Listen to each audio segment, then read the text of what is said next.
இது ஒரு ஓட்ட கப்பல், லக்கேஜை ஏத்தாதீங்கன்னு சொன்னா யார் கேட்குறா? இந்த உடைய ஆரம்பிச்சிருச்சுல. இந்தியா கூட்டணியை பற்றி தான் மக்கா சொல்லுதேன். அதுவும் ஐயா ஸ்டாலின் தான் அந்த கப்பலை ஓட்ட போறாருன்னு ஒரு உருட்டுனாங்க பாருங்க. அப்பவே தெரிஞ்சு போச்சு இது கவரத்தான் போகுதுன்னு. இந்தான்னு 3 பேர் பிரிஞ்சு போயிட்டாங்க. இப்போ 4வதா பிரிஞ்சு ஓடுறதுக்கு ஐயா ஸ்டாலின் அடி போட்டுக்கிட்டு இருக்காரு. அட ஆமாப்பா, காங்கிரஸ் கட்சியை குறிப்பாக ஐயா காமராஜர் ஆட்சியவே மறைமுகமாக விமர்சனம் பண்ணுதார். உங்கள் அவசரம் என்னன்னு எனக்கு புரியுது மக்களே. குறுஞ்செய்தியை பார்த்துட்டு வாங்க. விரிவான செய்திகளில் என்ன நடந்தது ஏது நடந்ததுன்னு விளக்கமாக சொல்கிறேன். மக்கா 1967க்கு பிறகுதான் தமிழ் ஆட்சி வந்தது, தமிழர் ஆட்சி நடக்குதுன்னு பேசி அதுக்கு முன்னாடி இருந்த காங்கிரஸ் ஆட்சியை தமிழர்களுக்கான ஆட்சி இல்லைன்னு மறைமுகமாக சொல்லியிருக்காரு ஐயா ஸ்டாலின். அட நாங்கள் சொல்லலப்பா, ஐயா பேச்சை கேட்ட காங்கிரஸ்காரங்க புலம்புனாங்க.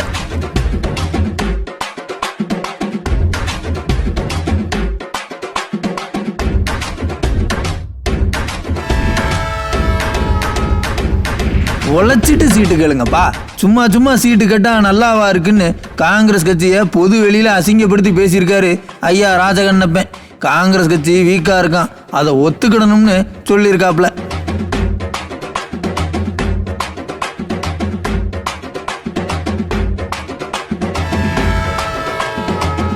சென்னையில் 24 மணி நேரமும் சாராய வியாபாரம் நடக்கு. ரோட்டில் நின்றுட்டு பழ ஜூஸ் விற்கிற மாதிரி கூவி வித்துக்கிட்டு இருக்காங்க. இதில் கொடுமை என்னன்னா, பக்கத்திலே நின்றுட்டு போலீஸ்காரங்க இதை தட்டி கேட்க மாட்டேங்காங்க. ஒருவேளை பாதுகாப்புக்கு நின்றுருப்பாங்களோ?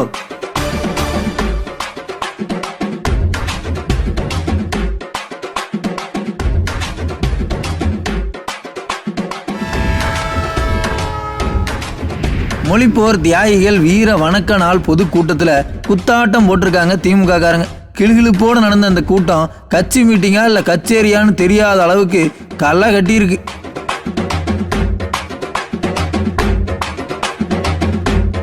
குறுஞ்செய்திகளை பார்த்துட்டோம், வாங்க விரிவான செய்திகளையும் பார்த்துருவோம். காங்கிரஸ் கட்சியை வடமாநில தலைவர்கள் நெஞ்சில் குத்திக்கிட்டு இருக்காங்க. இங்கே திமுக அவங்க பங்குக்கு முதுகில் குத்துறாங்கப்பா. 1967க்கு முன்னாடி காங்கிரஸ் ஆட்சி தமிழர் ஆட்சி இல்லைன்னு ஐயா ஸ்டாலின் மறைமுகமாக சொல்லியிருக்காரு. ஐயா காமராஜர் ஆட்சி தமிழர்களுக்கான ஆட்சி இல்லையான்னு ஸ்டாலின் ஐயா கிட்ட காங்கிரஸ்காரங்க கேட்குறாங்க. இதுக்கு இடையில அமைச்சர் ஒருத்தர் காங்கிரஸை நேரடியாகவே அசிங்கப்படுத்தியிருக்காரு. இந்த 1967 தேர்தல் தான் திராவிட முன்னேற்ற கழகம் முதலா ஆட்சி அமைச்சது. தமிழகம் போராட்டத்தை முன்னெடுத்த இயக்கமான திராவிட முன்னேற்ற கழக ஆட்சி அமைந்த பிறகுதான் தமிழ்நாட்டில் தமிழாட்சி தொடங்குச்சு. அது தமிழர் ஆட்சியா தொடருது. அண்ணா நகரில் நடந்த விழாவில் திமுக உடன்பிறப்புகள் முன்னாடி ஐயா ஸ்டாலின் உணர்ச்சி பொங்க பேசின பேச்சு தான் இது. 1967க்கு பிறகுதான் தமிழாட்சி தமிழர் ஆட்சி வந்ததுன்னு சொல்றது மூலமா ஐயா ஸ்டாலின் என்ன சொல்ல வராரு? ஐயா பேசின பேச்சுல நமக்கு புரிஞ்சது என்னன்னா, 1967க்கு முன்னாடி தமிழாட்சி தமிழர்களுக்கான ஆட்சி நடக்கலைங்கிற மாதிரி தான் புரிஞ்சிக்க முடியுது. 1967க்கு முன்னாடி யார் ஆட்சியில் இருந்தா? பெருந்தலைவர் ஐயா காமராஜர் ஆட்சியில் இருந்தார், காங்கிரஸ் கட்சி ஆட்சியில் இருந்தது. ஸ்டாலின் ஐயா சொல்றபடி பார்த்தா பெருந்தலைவர் ஆட்சி தமிழர்களுக்கான ஆட்சி இல்லையா, காங்கிரஸ் கட்சி தமிழ் மொழியை காப்பாற்றுற கட்சி இல்லையான்னு கேள்விகள் வருது. அட நமக்கு வரல, உண்மையான காங்கிரஸ் தொண்டர்களுக்கு வந்திருக்கு. அவங்க கேட்டுக்கிட்டு இருக்காங்க. ஒரு பக்கம் ஐயா ஸ்டாலின் மறைமுகமாக காங்கிரஸை அசிங்கப்படுத்திட்டு இருக்கையிலேயே இன்னொரு பக்கம் திமுக அமைச்சர் ஒருத்தர் நேரடியாக இழிவுபடுத்தியிருக்கார். இந்தியா கூட்டணி என்பது காங்கிரஸ் கட்சி பெரிய கட்சி, 100-120 ஆண்டுகளாக நம்ம மறுக்கலை. ஆனால் வலிமை இழந்து விட்டது. நாம் உண்மையை ஒத்துக்கிறோம். இப்படி தொகுதிக்கு சீட்டு கேட்கக்கூடாது, நபருக்கு சீட்டு கேட்கறது காங்கிரஸ் கட்சியில். அது ஒன்று தான் கொஞ்சம் வருத்தமாக இருக்கு எனக்கு. வேலை செய்யணும், ஒர்க் பண்ணணும், உழைக்கணும், கஷ்டப்படணும். கேட்டீங்களா? காங்கிரஸ் கட்சி உழைக்காம சீட்டு கேட்குதான். திமுக கும்பல் ஏன் காங்கிரஸை இப்படி அசிங்கப்படுத்துறாங்க? வேற ஒன்றும் இல்லை, மம்தா கெஜ்ரிவால்லாம் தனியாக நிற்க போறோம்னு சொல்லிட்டாங்க. நிதிஷ்குமாரும் கூட்டணி விட்டு கிளம்ப ரெடி ஆகிட்டார். அந்த வரிசையில் ஐயா ஸ்டாலின் தானும் ஒரு பெரிய லீடர்னு காட்டிக்கத்தான் காங்கிரஸை புரட்டி போட்டு அடிச்சுக்கிட்டு இருக்காரு. ஐயா மம்தா கெஜ்ரிவால்லாம் காங்கிரஸை எதிர்த்து தனிச்சு நின்று சிஎம் ஆனவங்க. அவங்களுக்கு எதிர்த்து நிற்க எல்லா தகுதியும் இருக்கு. ஆனால் நீங்கள் அப்படி இல்லையில, காங்கிரஸ் கட்சியோட உதவியோட அந்த கட்சி தொண்டர்களோட உழைப்பால தான் சிஎம் ஆகியிருக்கீங்க. நீங்கள் இப்படி மறைமுகமாகவும் அமைச்சர்களை விட்டு நேரடியாகவும் விமர்சனம் பண்ணால் அது கூட இருந்தே குளிபறிக்கிற மாதிரி இருக்கு. ஆனால் நாங்கள் சொல்ல சாமி, காங்கிரஸ் தொண்டர்கள் சொல்லுதாங்க.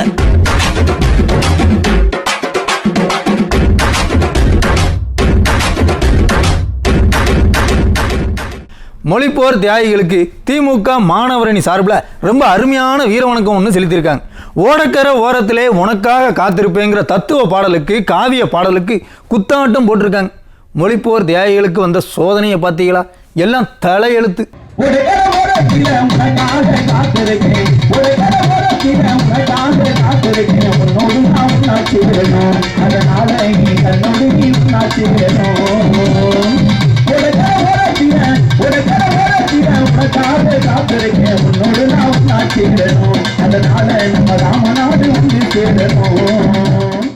இது வீரவணக்கனால் பொதுக்கூட்டமா இல்ல டப்பாங்குத்து கச்சேரியான்னு தெரியல.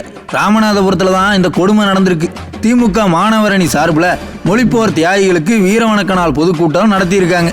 உதயநிதிக்கும் உதயநிதியோட வாரிசுக்கும் கொடி பிடிக்க தயாரா இருக்கிற கொத்தடிமை உடன்பிறப்புகளுக்கு மொழிப்போர் தியாகிகள் யாருன்னு தெரியுமா? அவங்க பண்ண தியாகம் தான் புரியுமா?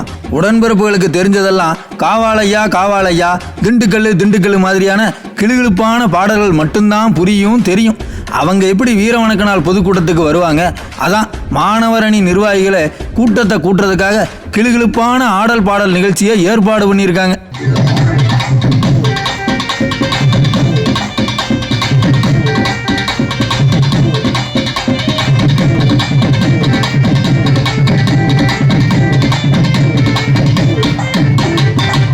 ஸ்டாலினியா, அது எப்படி? திமுக ஆட்சி தமிழுக்கான ஆட்சி, தமிழருக்கான ஆட்சியா?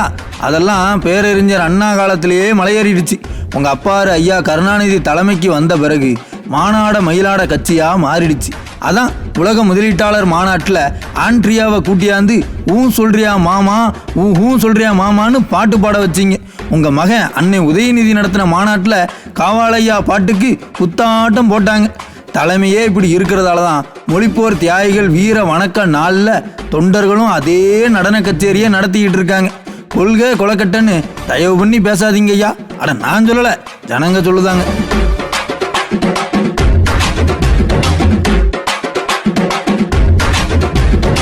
திருப்பூர் பக்கம் ரிப்போர்ட்டர் ஒருத்தரை வெட்டின சம்பவம் உங்க எல்லாருக்கும் தெரியும். ஐயா ஸ்டாலின் கூட சம்பவத்துக்காக தன்னைத்தானே கண்டித்து அறிக்கையெல்லாம் வெளியிட்டார்.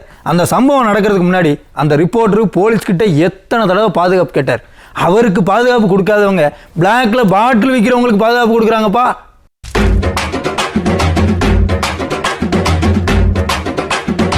குடியரசு தினத்தை முன்னிட்டு டாஸ்மாக்குகளுக்கு லீவு விட்டுருக்கு கவர்மெண்ட். கடைக்கு லீவு விட்டாலும் குடிமகன்கள் குடலுக்கு லீவு விட மாட்டேங்காங்க.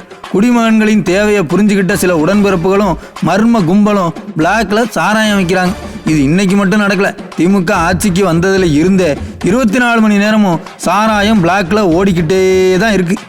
இந்த செய்தியை பொறுத்த வரைக்கும் ஒரு ஸ்பெஷல் என்னன்னா, பிளாக்ல பாட்டில் விற்கிற ஒருத்தருக்கு போலீஸ் பாதுகாப்புக்கு நிற்குதப்பா. சென்னை வலசரவாக்கம் ஸ்ரீதேவி குப்பத்தில் அமல்ராஜுங்கிறவர் ரோட்டில் வச்சு சர்பத்து விற்கிற மாதிரி சாராய பாட்டில் வித்துக்கிட்டு இருக்கார். அந்த இடத்துல இருந்து கொஞ்சம் தூரத்தில் போலீஸ் ஒருத்தர் பாதுகாப்புக்கு நிற்கிற மாதிரியே நின்றுட்டு இருக்கார்.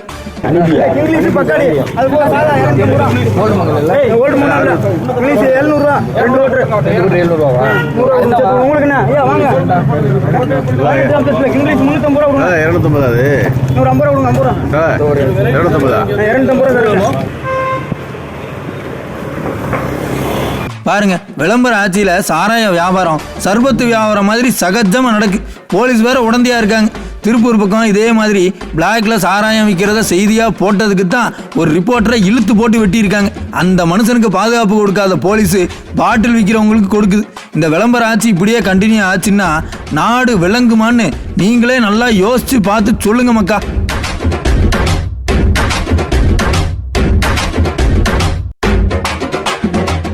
அப்புறமாக்கா, இன்னைக்கு ஜனநாயகத்தை போட்டிருக்கிற குடியரசு தினம். இந்த நல்ல நாளில் ஜனநாயகத்தின் 4வது தூணில் வெட்டு விழுந்து கிடக்கு. திருப்பூரில் ரிப்போர்ட்டரை வெட்டினாங்கல்ல, அதுதான் சொல்கிறேன். இது மாதிரியான சம்பவங்கள் இனி நடக்காமல் இருக்கணும்னா ஜனநாயகத்தை விரும்புகிற சகிப்புத்தன்மை இருக்கிறவங்களுக்கு நாம் ஓட்டு போட்டு பழகிக்கணும். ஐயா ஸ்டாலின் சொன்ன மாதிரி யார் வரக்கூடாதுங்கிறதுல தெளிவாக இருக்கணும். அதாவது ஐயா தலைமையில் இருக்கிற நாடக கும்பல் ஜெயிக்கக்கூடாதுங்கிறதுல உறுதியாக இருக்கணும். இன்னைக்கு அந்த உறுதிமொழியை எடுத்துக்கோங்க. சரி மக்களே, அடுத்த நிகழ்ச்சியில் உங்கள் எல்லாரையும் வந்து சந்திக்கிறேன். நன்றி, வணக்கம்.